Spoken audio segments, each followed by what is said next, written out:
Today, we're going to build the ultimate number toolkit for Python. Think of it like this. We're starting with the raw materials, the basic types of numbers, and then adding all the precision tools you need to manipulate, refine, and check your data just like a pro. So numbers, they seem pretty simple, right? But in the world of code, they're the absolute bedrock for everything from a simple counter on a website to incredibly complex financial models. The real magic isn't just using a number, it's knowing exactly which kind of number to use and how to shape it for the job at hand. When you get that right, your code just works better. It's more efficient, it's more reliable. So let's dive in and break it down. All right, every good toolkit starts with the basic materials. In Python, when we talk about numbers, we're really just dealing with two main types that you're going to see over and over again. Let's get to know them.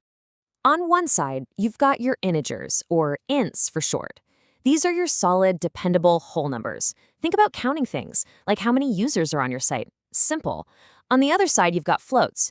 Floats are all about precision, things like measurements, prices, percentages.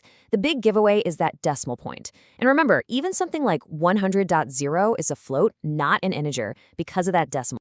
Now, I should mention there's a third, kind of specialized type called complex numbers. You'll see these in really advanced math, science, and engineering fields. For our everyday toolkit, though, it's really enough just to know they exist. We're going to focus on the integers and floats you'll be using constantly. Okay, so we have our materials. Now it's time to add the first layer of tools to our kit. These are the basic operators that let us actually do math with our numbers. These first few should look super familiar.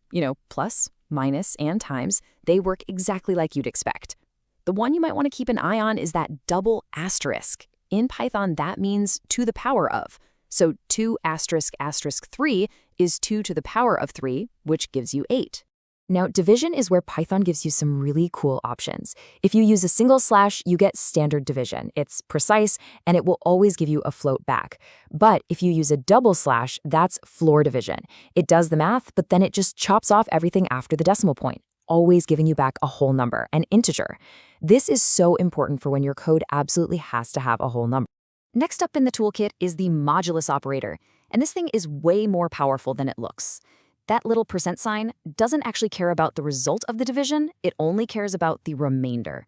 So if you divide 7 by 2, you get 3 with 1 left over. The modulus operator is how you get that leftover 1.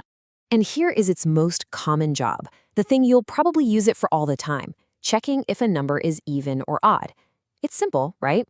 Any even number divided by 2 has no remainder, a remainder of 0. Any odd number will have a remainder of 1. The modulus operator lets you do that check in one clean, super efficient step. Oh, and before we move on, here's a quick pro tip that'll make your code look much cleaner. It's called augmented assignment. So instead of writing out the full x equals x plus 3, you can just use the shortcut x plus equals 3. It does the exact same thing, it's just shorter, easier to read, and it works for all the standard math operators. Okay, we've got the basic tools down. But what happens when our calculations spit out these really messy, super long decimal numbers? For that, we need a set of precision tools for rounding and cleaning them up. I mean, imagine you're calculating an average price for a customer, and you get a result like this. Yeah, it's technically correct, I guess, but it's not useful at all. This is exactly why our rounding tools are so essential. So Python gives us 3 main ways to handle this. You've got floor, which always rounds down. You've got ceiling, or ceil, which always rounds up. And then there's the round function, which, as you'd guess, goes to the closest whole number. But there's a little catch with round that you need to know about. So what happens when a number is exactly in the middle, like 2.5? Well, Python follows this interesting statistical rule called round half to even. It means it will always round to the nearest even integer. So round 2.5 actually goes down to 2, but round 3.5 goes up to 4. It's a subtle little detail, but it's designed to prevent statistical errors from creeping in when you're working with huge sets of data. So far, we've covered the tools that are just built right into Python. But functions like floor and ceiling, they aren't available right out of the box. To get to them and a whole bunch of other advanced functions, we need to open up some specialty toolboxes. In Python, these are called modules. And really, that's all a module is. It's just a file that's packed with pre-written code and functions that you can pull into your own project. But here's the thing. Python doesn't load every single module automatically. That would be really inefficient. You have to tell your script exactly which toolbox you want to open and use. So to get those floor and ceiling functions we were just talking about, you need to write import math right at the top of your file. That basically opens the math toolbox. Then, when you want to use a tool from it, you just specify where it came from, like math.floor.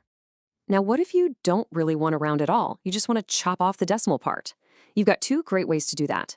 You can use math.trunc, short for truncate, which very clearly says what you're doing, or you can just convert the float to an integer using the built-in int function.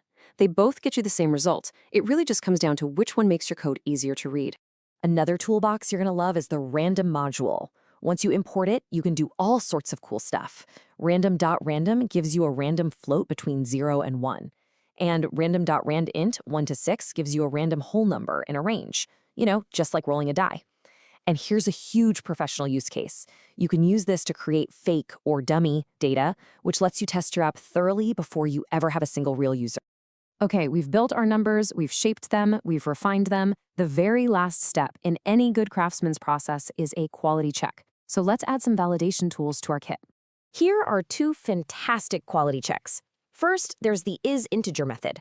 You call this directly on a float, and it'll tell you true if that float represents a whole number, like 7.0. Then you have the isInstance function, which is more of a general-purpose tool. It can check if any variable is a specific type, like an int. Both of these are just essential for making sure the data you're about to process is what you think it is. And there you have it, our entire toolkit, from the basic integers all the way to specialty modules. So now, for a final challenge to bring it all together. How would you combine these tools? Could you use the random toolbox to generate a number and then use the modulus operator to check if it's even? Because that's where the real power is, not just knowing what the tools do, but knowing how to combine them to solve any problem that comes your way.